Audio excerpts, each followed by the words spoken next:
This is the Nancy Drew mystery book by Carolyn Keene, The Secret of the Old Clock, from the 1930s, which has come into public domain in the United States. I'm reading it for Sanctuary of Play, a non-denominational church that celebrates play as part of the sacred. We're on Chapter 2, A Chance Meeting. Don't forget your luncheon engagement with Mr. Rolstead, Nancy Drew reminded her father the next morning at the breakfast table. I'll telephone him first thing after I reach my office, Carson Drew promised. But again I warn you not to anticipate startling news. I won't, Father, Nancy laughed.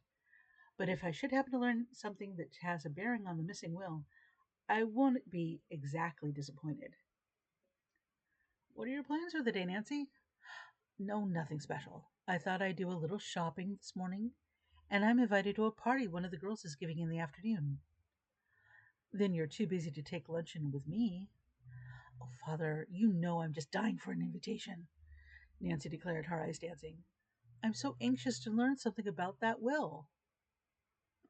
All right, if you have time, drop in at my office about 12:30.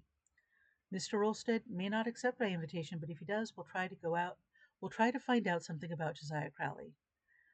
Of course, I don't need to warn you not to appear too eager for information. I'll let you do all the talking, Nancy told him. I'll just keep my ears open. I'll look for you at 12:30 then. Mr. Drew pushed back his chair and glanced at his watch. I must hurry now, or I'll be late getting downtown. After her father had left, Nancy Drew finished her breakfast and then took to the kitchen to consult with Hannah, the maid, concerning the work of the day. Although only 16, Nancy was unusually capable, and under her skillful direction everything ran smoothly in the Drew household. On the death of her mother 6 years before, she had taken over the entire management of the household. The Drews employed one servant, Hannah Gruen, an elderly maid of all work who had been with them for many years. The responsibility of the household might have weighed heavily on Nancy, but she was the type of girl who was capable of accomplishment at a great many things in a comparatively short length of time. She enjoyed sports of all kinds, and she found time for clubs and parties. In school, Nancy had been very popular, and she boasted many friends. People declared that she had a way of taking life very seriously without impressing one as being the least bit serious herself. While at school, Nancy had made one particular chum, Helen Corning, of whom we shall hear more later. She had also made two enemies, the Topham sisters. One she had caught Ada in wrongdoing in class, and both sisters had placed the blame on Nancy. But Helen and the two others had come to Nancy's rescue. Since that time, Ada and Isabel had been more hateful to Nancy than ever. I will not be back for lunch today, Nancy told Hannah as she prepared to leave the house. I've made out the dinner menu and ordered the groceries, so I guess you won't need me for a few hours. Leaving the house, she went to the garage where she kept her automobile. It was a shining new blue roadster, the birthday gift of her father. Quickly backing the automobile to the street, she set off for the shopping district. She drove swiftly down the boulevard, and upon reaching the more congested streets, wormed her way skillfully through the heavy traffic. Entering a department store, she made a number of small purchases on the main floor, and then went directly to the wearing apparel section, as it was her intention to purchase a frock suitable for the afternoon party to which she had been invited. Usually, Nancy found the service excellent, but this morning was an unusually business one, and an extra rush of customers had temporarily overwhelmed the sales force. She did not mind waiting her turn, but quietly sat down in a convenient chair and glanced about with interest. After a time, her attention was attracted towards two girls who, like herself, were waiting for an available saleswoman, but less patiently. Instantly, Nancy recognized them as Ada and Isabel Topham. They were remonstrating with the floor manager, and their voices carried so far she could not help but hearing what they said. "We've been waiting here nearly 10 minutes, Ada said petulantly. "Send a saleswoman to us immediately." "I'm afraid I can't," the floor manager said regretfully. "There are a number of others ahead of you, an extra rush of customers.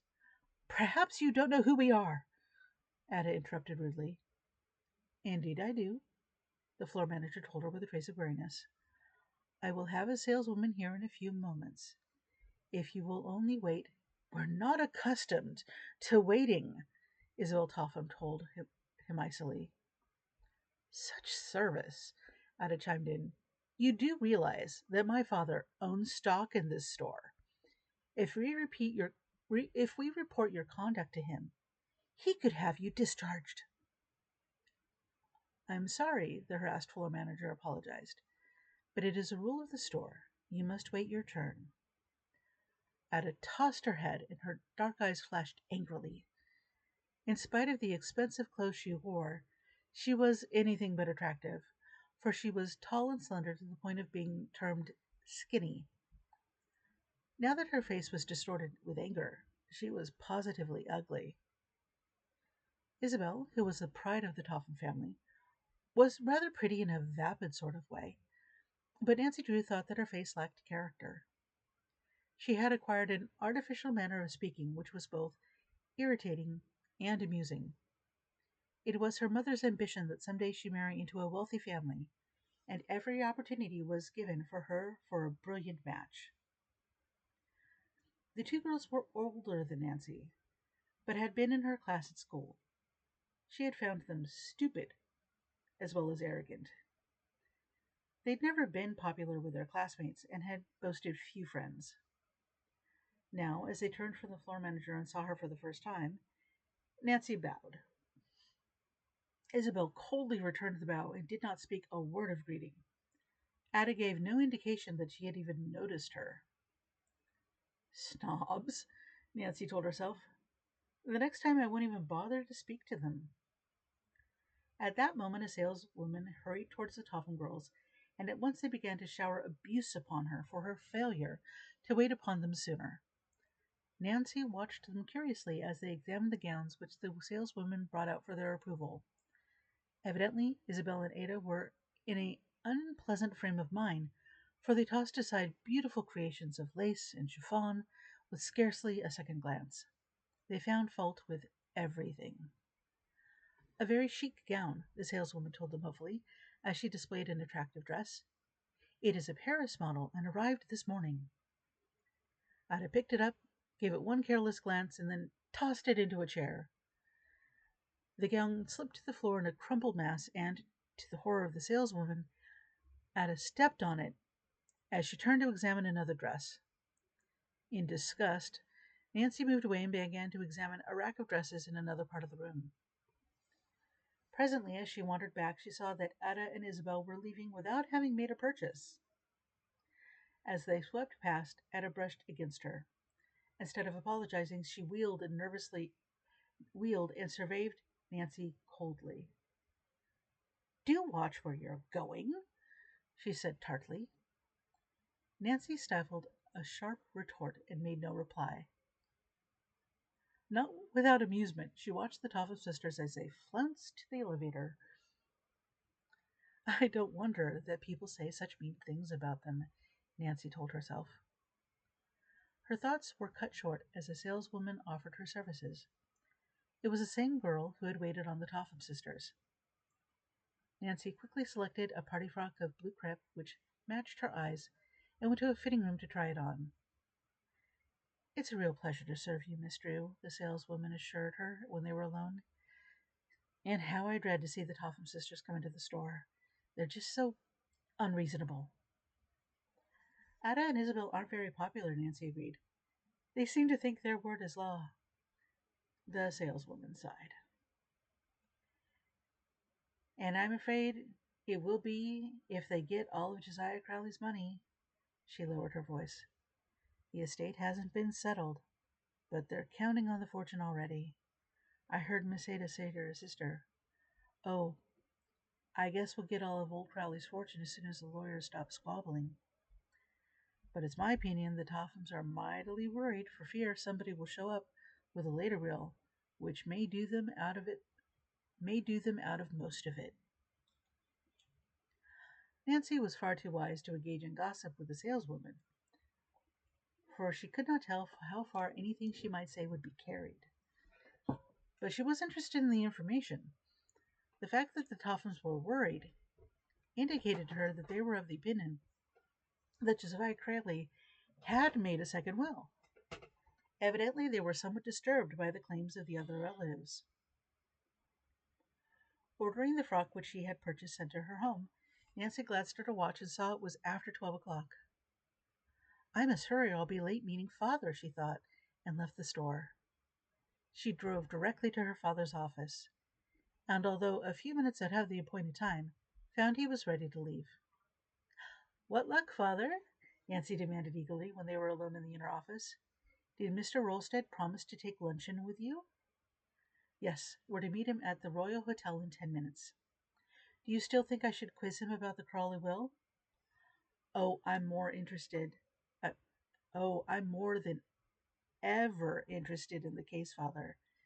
I can't tell you why, but I just seem to know that Josiah Crowley made a second will. Well, your intuitions are really correct, Nancy, Mr. Drew smiled. So I'll do my best to find out what Mr. Rolstead knows about the case. However, I must warn you not to appear too eager for information, or he may suspect we have a dark motive behind the luncheon invitation. I'll be careful, Nancy laughed. The Royal Hotel was located less than a block away, and Nancy and her father quickly walked the distance. As they entered the lobby, they found Mr. Rolstead there ahead of them. Carson Drew introduced his daughter, and the three of them made their way to the dining room, where a table had been reserved for them. At first, the conversation centered about a variety of subjects. As the luncheon progressed, the two lawyers began to talk enthusiastically of their college days together, and finally of their profession. Nancy began to fear that the subject of the Crawley estate never would be brought up. But then, over coffee cups, Carson Drew skillfully swung the conversation into a new channel and began to discuss strange cases which had fallen into his hands.